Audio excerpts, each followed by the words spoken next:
प्रधानमंत्री मोदी का आज से 2 दिनों का असम दौरा। गुवाहाटी में पार्टी के कार्यकर्ताओं से मुलाकात करेंगे। असम को कई योजनाओं की सौगात देंगे।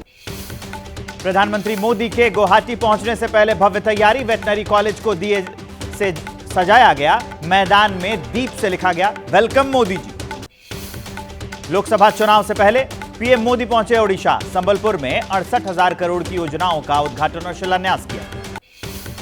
बीजेपी अध्यक्ष जेपी नड्डा का 2 दिवसीय हिमाचल दौरा। धर्मशाला में गांव वालों से मुलाकात कर गांव चलो अभियान की शुरुआत की। पूर्व सीएम हेमंत सोरेन की याचिका पर 5 फरवरी को हाईकोर्ट में होगी सुनवाई। जमीन घोटाले में ईडी ने सोरेन को किया है गिरफ्तार।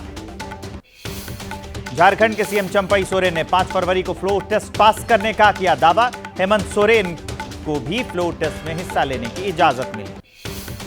चंपई सोरेन को बहुमत साबित करने में हो सकती है परेशानी। जेएमएम विधायक लोबिन हेम्ब्रम ने पार्टी छोड़ने का ऐलान किया है। विधायक चमरा लिंडा भी पहुंच से बाहर। झारखंड में सियासी हलचल तेज। कल शाम महागठबंधन के 36 विधायक हैदराबाद से लौट सकते हैं रांची। 5 फरवरी को फ्लोर टेस्ट में शामिल होंगे। उत्तराखंड में सीएम पुष्कर सिंह धामी की अध्यक्षता में कैबिनेट की बैठक। यूसीसी के मसौदे को विधानसभा में पेश करने से पहले बैठक में हुई चर्चा। न्याय यात्रा के दौरान देवघर पहुंचे राहुल गांधी। वैद्यनाथ धाम में पूजा अर्चना की। भगवान भोलेनाथ का आशीर्वाद लिया।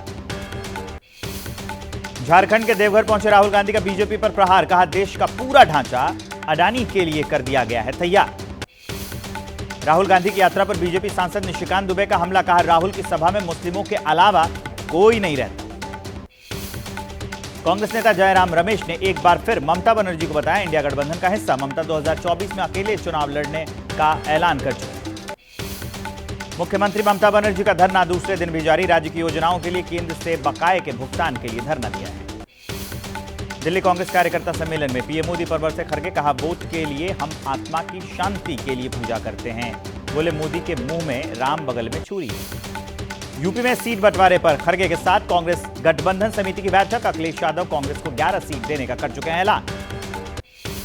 दिल्ली में बिहार कांग्रेस के विधायकों की पार्टी अध्यक्ष खड़गे के साथ बैठक। 19 में 17 विधायक मीटिंग में शामिल हुए।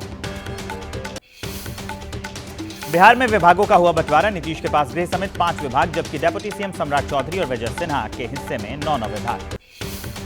बिहार में कैबिनेट विस्तार पर आज दिल्ली में चर्चा। दोनों डेप्यूटी सीएम बीजेपी आलाकमान से करेंगे मुलाकात। मांझी ने एक और मंत्री पद मांगकर बढ़ाई टेंशन। अरविंद केजरीवाल से पूछताछ के लिए ईडी ने कोर्ट का खटखटाया दरवाजा। 5 बार समन भेजने के बाद भी हाजिर नहीं हुए केजरीवाल। 7 फरवरी को होगी सुनवाई। दिल्ली क्राइम ब्रांच का सीएम केजरीवाल को नोटिस। केजरीवाल ने लगाया था विधायकों को 25-25 करोड़ का ऑफर देने का आरोप। आम आदमी पार्टी सरकार पर मोहल्ला क्लीनिंग में फर्जीवाड़े का आरोप। एसीबी की शुरुआती जांच में खुलासा। नकली परीक्षणों के लिए 2 लैब को दिया गया था 4 करोड़ 63 लाख। बीजेपी नेता मनजिंदर सिंह सिरसा ने अरविंद केजरीवाल पर साधा निशाना। कहा अपने बुने जाल में फंस चुके हैं केजरीवाल। शराब नीति से जुड़े मनी लॉन्ड्रिंग मामले में आज मनीष सिसोदिया की राउज एवेन्यू कोर्ट में पेशी हुई। मनीष सिसोदिया को राहत नहीं मिली। 17 फरवरी तक न्यायिक हिरासत बढ़ा दी गई। दिल्ली शराब घोटाला मामले में संजय सिंह की अंतरिम जमानत अर्जी पर हुई सुनवाई। संजय सिंह को नहीं मिली बेल। पूर्व डेप्यूटी पीएम लालकृष्ण आडवाणी को मिलेगा भारत रत्न। अटल बिहारी वाजपेयी के बाद ये सम्मान पाने वाले दूसरे बीजेपी नेता हैं।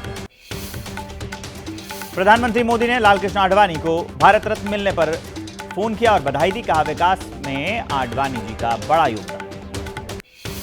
लालकृष्ण आडवाणी की बेटी प्रतिभा आडवाणी बोली जब भारत रत्न मिलने की जानकारी उन्होंने आडवाणी जी को दी तो वो खुश हुए। बेटे जयंत ने सरकार का आभार जताया।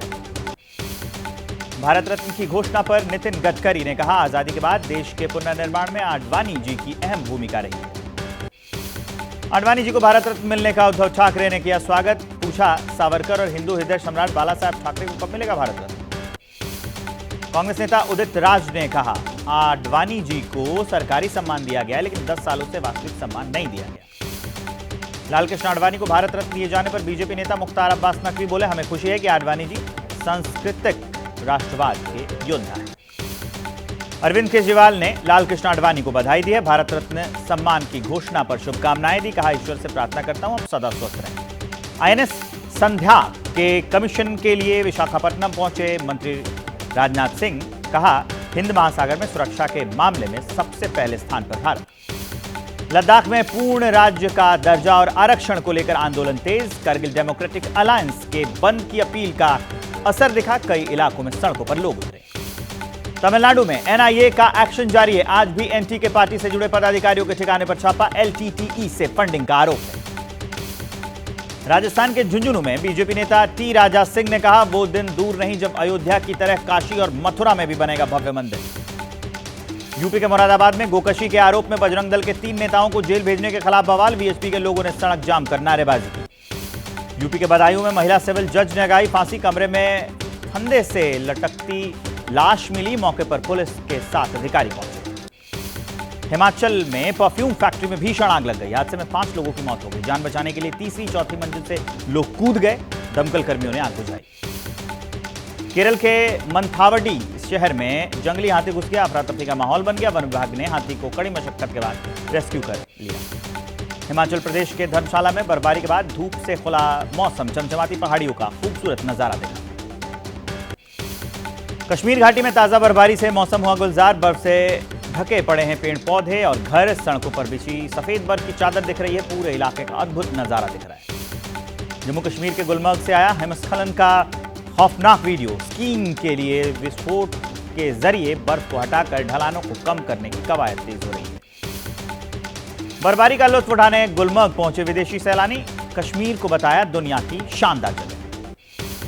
हिमाचल में बर्फ से लदे पहाड़, सफेद चादर में लिपटे पेड़ पौधे। अगले 2-3 दिनों तक बारिश और बर्फबारी का अनुमान है। आज राजस्थान, पंजाब, हरियाणा, दिल्ली और पश्चिमी उत्तर प्रदेश के कुछ हिस्सों में बारिश की संभावना भी है।